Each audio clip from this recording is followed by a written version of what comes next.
Akhil Bharatiya Congress committee के सचिव सचिन पायलट ने आज उज्जैन में कांग्रेस प्रत्याशी महेश परमार के समर्थन में सभा ली। इस दौरान उन्होंने मोदी सरकार पर जमकर हमला बोला और कहा कि ये चुनाव देश के भविष्य का चुनाव है। कांग्रेस के स्टार प्रचारकों में शामिल कांग्रेस के राष्ट्रीय सचिव सचिन पायलट इन दिनों देश भर में दौरे कर कांग्रेस प्रत्याशियों के समर्थन में प्रचार कर रहे हैं। इसी के चलते आज वे उज्जैन आए और शहीद पार्क पर उज्जैन आलोट संसदीय क्षेत्र के कांग्रेस प्रत्याशी महेश परमार के समर्थन में सभा को संबोधित किया। इस दौरान उन्होंने केंद्र सरकार और प्रधानमंत्री नरेंद्र मोदी को आड़े हाथों लेते हुए कहा कि प्रधानमंत्री नरेंद्र मोदी ने जनता से जो वायदे किए थे वे आज तक 10 साल में पूरे नहीं हुए। ये देश के करोड़ों जनता के साथ धोखा है, जिसका खामियाजा उनको इस बार लोकसभा चुनाव में भुगतना होगा। सभा को मध्य प्रदेश कांग्रेस कमेटी के अध्यक्ष जीतू पटवारी, राज्यसभा सांसद विवेक तन्खा और पूर्व केंद्रीय मंत्री अरुण यादव ने भी संबोधित किया। इस दौरान लोकसभा प्रत्याशी महेश परमार भी मौजूद रहे। वहीं सभा में बड़ी संख्या में कार्यकर्ताओं की भीड़ उमड़ी। सभा समाप्त होने के बाद सचिन पायलट ने मीडिया के साथ बातचीत करते हुए कहा कि पहले चरण के चुनाव के बाद भाजपा बैकफुट पर है और कांग्रेस पार्टी बहुमत के साथ जीतेगी और केंद्र में इंडिया गठबंधन की सरकार बनेगी। हमारी कांग्रेस पार्टी के जो नेता हैं, इनके भाषण सुनकर यहाँ से ऊर्जा आती है। समझ में आता है कि आवाज आ रही है, पदों पर बैठकर जनता की आवाज कैसे बना जाता है। मैं धन्यवाद देना चाहता हूँ खड़गे साहब का, राहुल गांधी जी का, प्रदेश अध्यक्ष जी का, तमाम मध्य प्रदेश के नेताओं का, जिन्होंने महेश जी को आप पर भरोसा करते हुए लोकसभा का उम्मीदवार बनाया है। मैं इस उज्जैन की पवित्र धरती को, महाकाल को प्रणाम करते हुए आप सबका साधुवाद देना चाहता हूं और आपसे निवेदन करने के लिए आज उपस्थित हुआ हूं कि 13 मई को जब वोट पड़ेंगे, जैसा पूर्व वक्ताओं ने बोला, ये वोट पड़ेंगे मध्य प्रदेश और देश के भविष्य के लिए। 5 साल तक देश की दशा दिशा क्या होगी, किन लोगों को जनता सेवा का मौका देगी, और प्रत्येक नागरिक को और आप सबको सोचना समझना पड़ेगा कि हम पोलिंग बूथ में जा रहे हैं, हम किसका बटन दबा रहे हैं। हम जाति, बिरादरी, समुदाय, लिंग, भाषा, धर्म, भूगोल, इन सब बातों को भूलकर सोचेंगे कि आज जहां देश को हम लेकर आए हैं, इन 10 सालों में हमने कुछ खोया है या कुछ पाया है। विवेक भाई बता रहे थे मुझसे पूर्व में, सरकार का निर्माण जनता करती है। 2014 में भाजपा ने जो भाषण दिए मुझे अच्छी तरह याद है।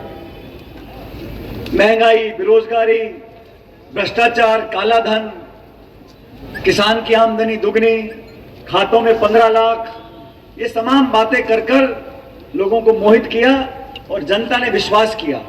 प्रचंड बहुमत देकर एक पार्टी को 2014 में स्थापित किया। 5 साल के बाद दोबारा चुनाव हुए। 2019 के चुनाव एक विशेष परिस्थिति में हुए थे।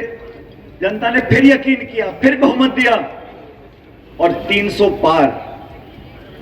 पार भाजपा का संख्या बल पहुंच गया और सरकार बन गई। 10 साल हो गए साथियों। इन 10 सालों में पिछले कार्यकाल में विशेष रूप से भाजपा ने जो काम किया, 3 काले कानून बनाए किसानों के खिलाफ, नोटबंदी लागू करी, जीएसटी लागू किया, निर्वाचित मुख्यमंत्रियों को जेल में डाल दिया, संवैधानिक संस्थाओं को नीतिगत तरीके से एक एक कर कमजोर करने का षड्यंत्र रचा गया, विपक्ष की आवाज को दबाया गया, एक दिन में 147 सांसदों को निलंबित किया गया, पिछले दरवाजों से कानून को पारित करवाया गया, कांग्रेस मुक्त बनाने की बात करी, कांग्रेस के खातों को सीज कर दिया। चंडीगढ़ के महापौर के चुनाव में आपने देखा होगा, निर्वाचन अधिकारी खुद बैठकर कलम से वोटों को खराब कर रहा है। सुप्रीम कोर्ट को हस्तक्षेप करना पड़ा, तब जाके न्याय हुआ। इलेक्ट्रॉल बॉन्ड से हजारों करोड़ रुपए चंदा वसूली करी। ये सब काम बीजेपी ने किए जब 300 पार हुआ। अब नया नारा है 400 पार। जब 300 पार में सब कर दिया, आप कल्पना करो 400 पार कर दिया तो क्या करेंगे लोग। 272 सांसद चाहिए, 272 सांसद चाहिए सरकार बनाने के लिए। चलो 10-15 सेफ्टी के रख लो, 280, 290, इनको 300-400 क्यों चाहिए भाई? 400 का आप करोगे क्या? बल्कि मंत्री बनाने में माथा खराब होगा, किसको बनाओ मत बनाओ। ये सोचने वाली बात है। ये 400 सांसद जो विवेक भाई बोल रहे थे, कहीं ना कहीं इनके जहन में ये बात है जो खुद उनके नेता बोलते हैं, और आज मजबूरन भाजपा के शीर्ष नेताओं को खंडन करना पड़ रहा है खुले मंच से कि हम संविधान से छेड़छाड़ नहीं करेंगे, हम आरक्षण से छेड़छाड़ नहीं करेंगे। और मैं पूछना चाहता हूं, आपको खंडन करने की नौबत क्यों पड़ी है? कभी आपने सुना मनमोहन सिंह जी को बोलते हुए कि हम संविधान से छेड़छाड़ नहीं करेंगे? 400 पार तो राजीव गांधी जी के आए थे सांसद 84 में। कभी राजीव गांधी जी ने बोला था कि मैं भाजपा मुक्त बनाऊंगा इस देश को, विपक्ष को खत्म कर दूंगा? कभी राजीव गांधी जी को, नरसिम्हा राव जी को, मनमोहन सिंह जी को बोलना पड़ा कि मैं, मेरी सरकार कभी संविधान से छेड़छाड़ नहीं करेंगे? तो बीजेपी के नेताओं को क्यों बोलना पड़ रहा है? सीट तो मिलेंगी। मैं तो ये कहता हूं जीतू भाई, अगर आपको 5 सीट भी मिल गई तो और विपक्ष की सरकार केंद्र में बन रही है, मान के चलिए 5 सीट भी मिल गई मध्य प्रदेश में हमको, इसका मतलब विपक्ष की सरकार केंद्र में बन रही है। और मैं आगे ये बताना चाहता हूँ क्यों बनना चाहिए। मैं तो खुद कांग्रेस पार्टी का वकील हूँ। जिस तरह से कांग्रेस पार्टी के खाते बंद किए गए 13 फरवरी को, सब कांग्रेस पार्टी के खाते सीज कर दिए गए, पैसा रोक दिया गया, हम लोग के ऊपर 135 करोड़ की टैक्स का डिमांड लाया गया। हम ट्राइब्यूनल में गए, हमने स्थगन आदेश की पैरवी की, जो कि 20% जमा करो पैसा तो मिल जाती है सामान्य रूप से, हमको नहीं दी गई। और जब हम पैरवी कर रहे थे तो कांग्रेस पार्टी का 135 करोड़ इनकम टैक्स डिपार्टमेंट में लेके चला गया। इसी दरमियान मार्च में कांग्रेस पार्टी को 3650 करोड़ के डिमांड नोटिस मिले। उन्होंने नोटबंदी की और कहा जिस चौराहे पे खड़ा करो, अगर मेरी नियत में खोट हो तो मैं सजा पाने को तैयार हूं। देश ने उनका साथ दिया, उनका साथ दिया। भीषण बेरोजगारी थी, अपने बच्चों को बेरोजगार रखा लोगों ने, पर नरेंद्र मोदी जी का सहयोग किया। उन्होंने ताली बजवाई कोविड में, आरती उतरवाई, मोबाइल की लाइट जलवाई, याद है? भूल गए? उन्होंने उनके लिए लोगों का समर्पण कितना था, उनके भक्तों का कितना था। 500 रुपए में भी पेट्रोल लेना पड़े तो भी मोदी को चुनेंगे। सुनते हैं हम वीडियो में। उनके प्रति आकर्षण, उनके प्रति 40 शहीद शहादत हो गई। पुलवामा में आज तक पता नहीं चला किन कारणों से वो शहादत हुई, उस पर लोगों ने सवाल किए।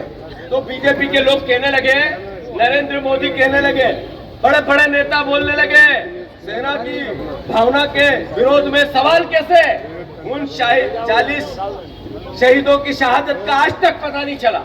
साथियों, जो सवाल खड़े करने के खिलाफ पूरी बीजेपी एकजुट हुई, मैं अनुरोध करना चाहिए कि चाहता हूं कि इतने दिनों में हुआ क्या। लोगों ने जो उन्होंने कहा उस पर भरोसा किया, 10 साल तक उनके प्रति समर्पित रहे, पर देश के हाल क्या है ये याद रखना चाहिए, बताना चाहिए, मुंह में जबान लानी चाहिए। आप लोग जगह जगह जहां जाते हो, हमारे मालवा में कहावत है, मुजोरी करो, बोलते आना चाहिए, सवाल जवाब, पर तर्क से, कुतर्क से नहीं।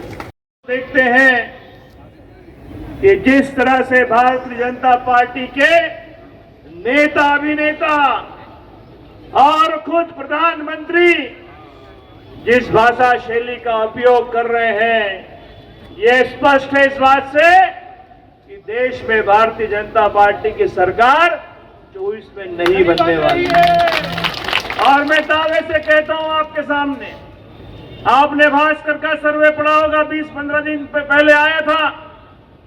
नेशनल कंपनी, जो देश की सबसे बड़ी सर्वे करने वाली कंपनी है, उसने भी ये दावा किया है कि महागठबंधन की सरकार राहुल जी, सोनिया जी, खड़गे जी के नेतृत्व में हम बनाने जा रहे हैं।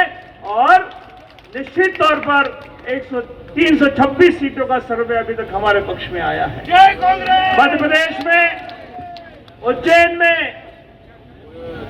आप सबका पूर्ण आशीर्वाद हमारे छोटे भाई को मिले और बाबा महाकाल का आशीर्वाद तो महेश जी पे बहुत ज्यादा ही अधिक है, क्योंकि मुझे याद है जब ये जिला पंचायत लड़े थे, तभी अध्यक्ष बने, तब हमने फिर इनको विधायक लड़ाया, विधायक बने और दोबारा विधायक बनने का मौका केवल महेश परमार को ही मिला है, दूसरे को यहाँ नहीं मिला।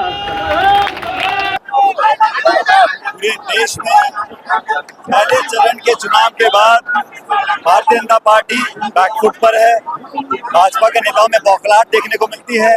मध्य प्रदेश में जन जन नौजवान किसान सब कांग्रेस पार्टी के साथ है, अच्छे बहुमत के साथ।